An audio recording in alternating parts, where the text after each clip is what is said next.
Bismillahirrahmanirrahim. Elhamdülillahi ve kafa ve salatu ve selamu ala nebiyyil Mustafa ve ala alihi ve sahbihi ve men iktefa. Amma ba'du. Assalamu alaikum ve rahmetullahi ve barakatuh. Sүйікті көрермен, барыңыздардың тұтқан орозаңыздарды Аллах Таала кемчиликсиз кабыл кылсын. Tutub atқан орозоңуздун акысына Аллах өзү вада кылгандай кыяматта бейишти гана берсин. Пайгамбарыбыз Мухаммад саллаллаху алейхи ва саллам кабар бергендей, ыйык Рамазан айдын күндүзгү күнүндө түнкү убактардагы кылып аткан ой, тилек, максат, мүдөлөрүбүздүн баарын Аллах Таала жүзөгө ашырсын. Амин. Мага бөлүнгөн тема бүгүнкү орозону буза турган жана бузбай турган нерселер. Баса, бүгін кеш мен сізді Озачарга конокко чакырам. Ой, мени бе? Албетте сизди. Чоң рахмат, бирок кайда барабыз? Миндаль тойканасы. Озачарга буйртмаларды кабыл алабыз. Үйлөнүү той, кыз узатуу, жентек той, юбилей жана башка тойлорду 150 кишиге чейин жогорку деңгээлде өткөрүп беребиз. Чынында тамактар абдан даамдуу экен.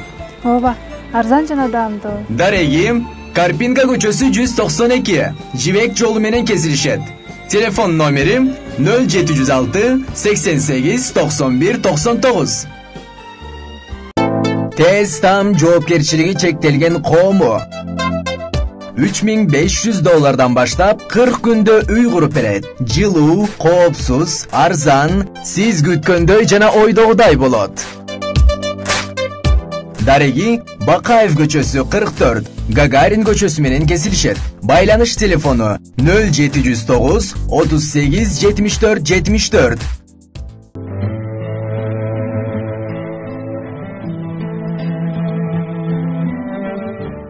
Көпчүлүгүбүз орозону буза турган нерсе десе бир гана нерсе менен чектелип калышыбыз мүмкүн.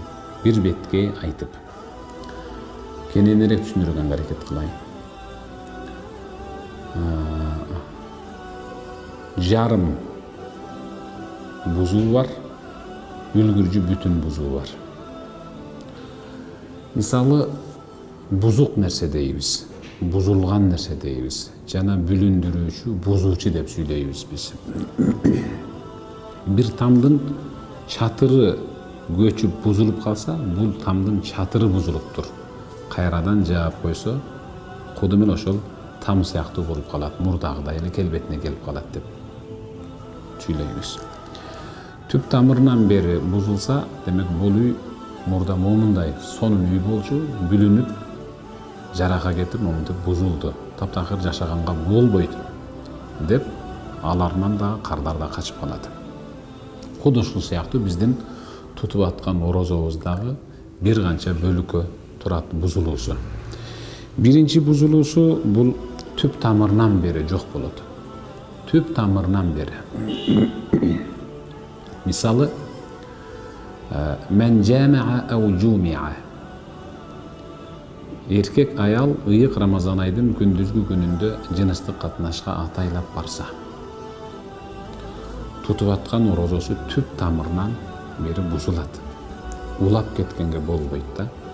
Ушул күндүн ордун 60 күн кайра орозо тутуп берүү менен толуктайт. Бирли күндүн. Ыйык Рамазан айдын керек болсо бир сааты, бир мүнөтү, керек болсо бир секундтары дагы маанилүү да. Антан Пайгамбарыбыз саллаллаху алейхи ва саллам кимде ким ыйык Рамазан айдын күндүзгү күнүндөгү бир күндүк орозону атайлап бузуп жиберсе, Аллах ага замандын аягына чейин жашоо берип, өмүрүн узартып, өмүрүнүн аягына чейин бир да күн ооз ачпай орозо тутса деле, баягы Рамазандын бир күнүн бузуп жибергендеги соопту кайра эч качан таба албайт деген.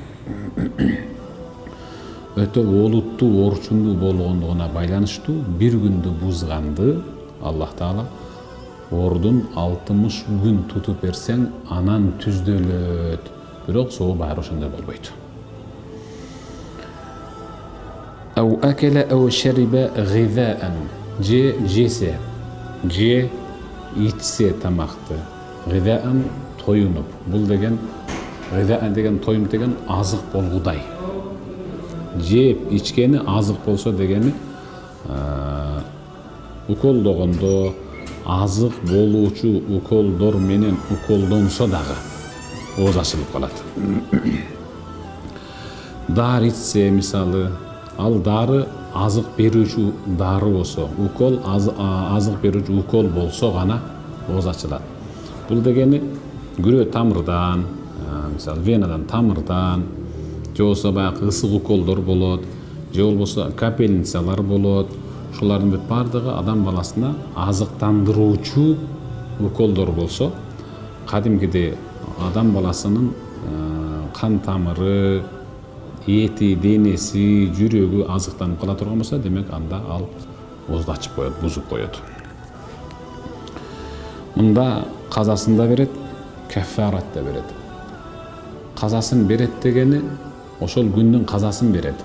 Каффаратын да төлөйт. Каффарат төлөйт дегени бир күнгө 60 күн казасын берет деген түшүнүк. Эми сөз катар менен болсун. Эгерде бир жол аябай бузулуп калса, биз басып бара жатып, унада бара жатып, жол аты эле болбосо, жүргөй турган жер экен деп калабыз. Куд ошол сыяктуу тутуп аткан орозобуздун орозо деген эле аталышы ысымы болбосо, кээ бир адамдардын тутуп аткан орозосунан маани, маңыз, маанилүүлүгү таптакыр жоголуп кетет. Орозону бузуучу нерселерди сөзсүз түрдө жеп, ичип, анан укол сайынып, жыныстык катнашка барып, шуну менен эле бузулуп калат турбайбы деген түшүнүктөн алыс болуш керек. Экинчи тарабы дагы бар, бузуп кое турган. Ал сообун таптакыр жоготот, бирок ооз ачылбайт. Бул дегени орозо бузулду деген түшүнүк. Ошон үчүн Хазрат Али, Хазрат Умар ибн Хаттаб, радиаллаху анху сахабалар айткан, Абу Дарда айткан, орозо тута турган болсоңор, анда өзүңөргө кошулуп, бардык мүчөңөр, негизгиси болгон тилиңер дагы орозо тутсун. Антпесеңер туткан орозоңордун соогунан куржалак каласыңар деген. Мына бул орозонун маанилүүлүгүн, салмагын, маңызын, эң ширин жерин бузуп коюп атат. Эми казасын эле берет. Каффарат төлөбөйт, казасын эле ордуна бир күн тутуп берет. Качан ин афтара хатаан ау мукраха. Эгерде бир киши, бир ордо тутуучу адам адашып, жаңылып, унутуп жеп алса, же бирөө мажбурлап оозуңду ачасың деп оозуна нан тыгып, суу куюп ичирип берсе, ошондо бир эле күн казасын берет, каффарат бербейт. Же күндүзгү күндү кадимгидей караңгы жерде отуруп, түн экен деп жей берсе, мейли ал тоюнуп алса деле бир күн казасын берет. Сыртка чыкса, кадимгидей чак түш экен, ал түн деп ооз ачар болуп калган деп жеп алган, сыртка чыкса эле күндүз чак түш, анда ал бир күн казасын берет. Же болбосо дарыны түксүз жерлерге жеткидей кылып коюп койсо, мисалы тамакка, алкымга мисалы жеткидей кылып, же мурунун төрүнө жеткидей кылып коюп койсо, анда бир күн казасын берет. Ошон үчүн көпчүлүгүбүз айтып атабыз, орозонун күндүзгү күнүндө тиш пастасы менен, тиш щоткасы менен оозду жууу бул макрух. Этияттап абайлабаса, пастанын даамыт алкымга, тамакка кетип кала турган болсо, анда бир күн казасын берип калат, абайлаш керек. Качан анан ошол тиш паста менен ооз жууса болот. Эгерде сиз башка бир дин өкүлдөрү менен ислам динин таптакыр түшүнбөгөн, динди жериген, Рамазандагы орозо тутууну таптакыр сүйбөгөн, мусулмандарды аябай кемсинткен бир коом менен чоң жыйында боло турган болсоңуз, сиздин оозуңуздун бир аз жагымсыз жыты бар. Анткени орозодо көпчүлүк адамдар ол жыттанып калат да, көп жебей. Ошондой жерге барып кала турган болсо, зарылчылыкты ошентип жууп барса болот. А бирок пайгамбарыбыз саллаллаху алейхи ва саллям ла халуфу фами саим атйабу индаллах мин рихил миск. Керек болсо, эгер билгиңер келсе, орозо туткан адамдын оозунан силерге жагымсыз чыгып аткан жыт силер үчүн жагымсыз болгондугу менен ал жагымсыз жыт Аллахтын алдында мисктин, жипар жыттын аңкыган жытынан да жогорураак турат. Бул орозо туткан адамдын кадыр баркын пайгамбар саллаллаху алейхи ва саллям моральдык жактан колдоо көрсөтүп кубаттап аткандыгы.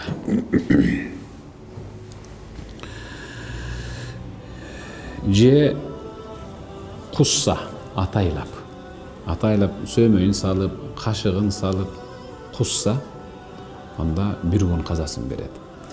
Эгерде кускан кусундусун кайра жутуп бере турган болсо, анда бир күнүнө 60 күн казасын берет.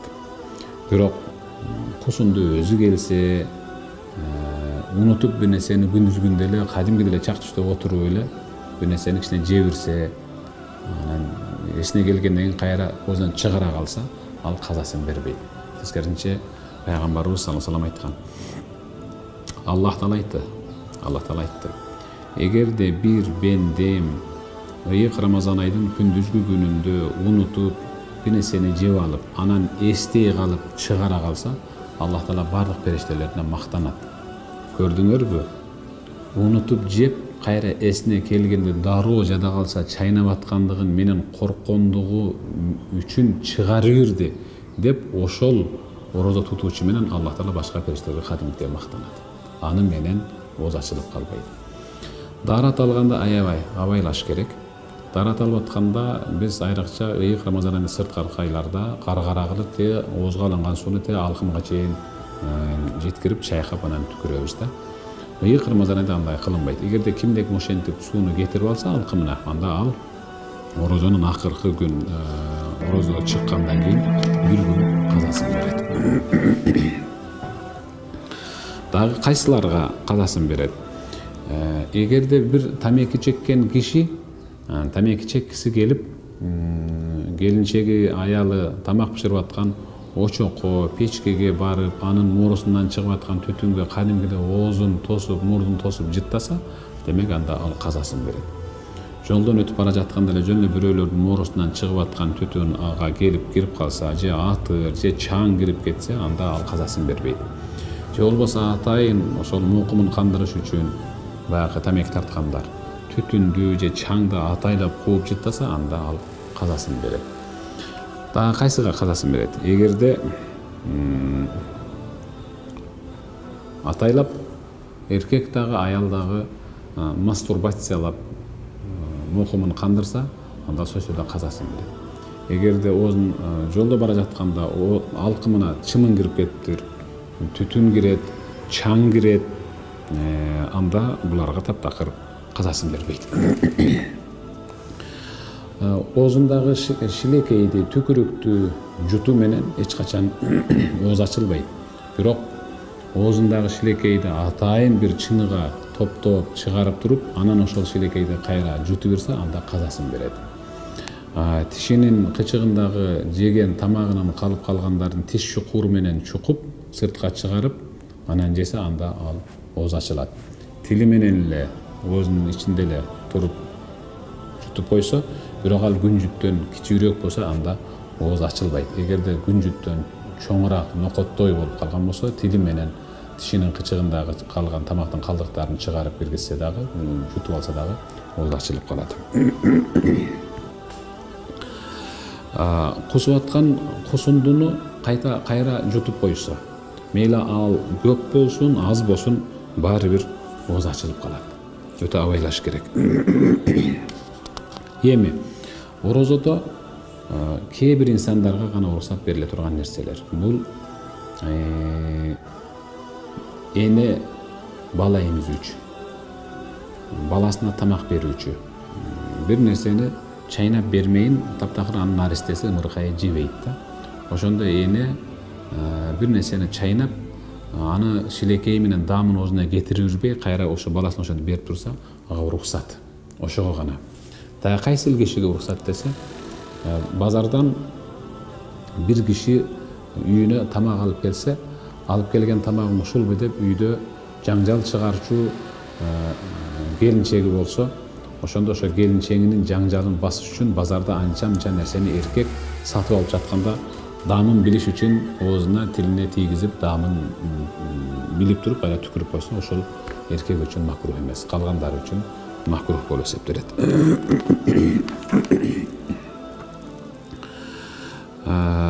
Мисвак тартуу жана сурма коюнуу бул ооздашпайт. Мисвак колдонуу, мисалы баягы тиш тазалай турган чубуктар болот, мисвак деген ушун менен тазалануу ооздашпайт. Анан эми азыркы жаңы сагыздар бар, даамдуу, буларды чайноо менен ооз ачылып калат. Даамы кеткен, эч кандай тытылбай турган, бири-бирине жабышып турган, чайнаганда тытылып бөлүктөрү тамакка кетпей турган даамсыз сагыз болсо, анда тишти тазалаш үчүн аны чайнаса болот. Кээ биркилер тайкы түшүнүк менен өзүнүн уулун дагы, кызын дагы, неберелерин дагы Рамазан айдын күндүзгү күнүндө өппөйт да. Орозо туткан эркек, аял өздөрүнүн балдарын, кыздарын, неберелерин өпсө эч кандай ооз ачылбайт. Бул жерде бир гана эркек менен аял ооздорунун тилдеринен өшүп, бири-бирин шилекейин ооздоруна алып кете турган болсо, анда ооз ачылып калат. Ушунда гана ооз ачылып калат да, Кудай сактасын.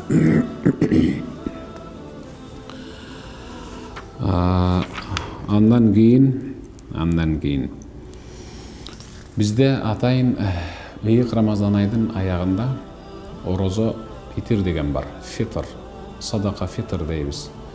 Азыр мен сүйлөп жаткан тема оозду ачып кое турган иштер же орозону бузуп кое турган иштер жөнүндө кетип бартам. Эмнеге мен орозо фитрге токтолуп атам? Bizde Peygamberimiz sallallahu aleyhi ve sellem min husni islamil mar'i tarkuhu ma la ya'ni. Adam balasının özü tutunup kele jatkandagı İslam dininen algan en bir mıhtı asıl sapatı al uyat sözdөрдү сүйлөбөй койгондугунда деген. Ушу тилденбей койгондугунда деген.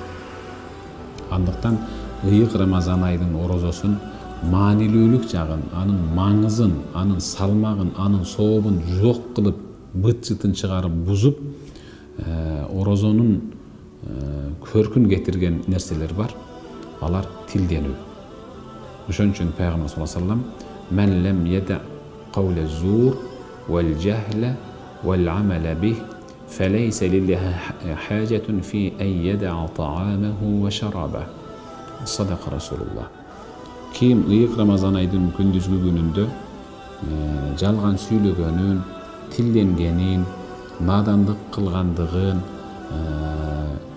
тилденүүгө багыт бере турган жаман нерселерди, көз менен тиктөө, кулак менен жаман нерселерди угуу, колу менен жаман нерселерди жасап коюу деген нерселерди таштабаса, Аллах Таала анын күндүзгү күнүндөгү тамак ичпей, суу ичпей чаңкап жүргөндүгүнө таптакыр муктаж эмес.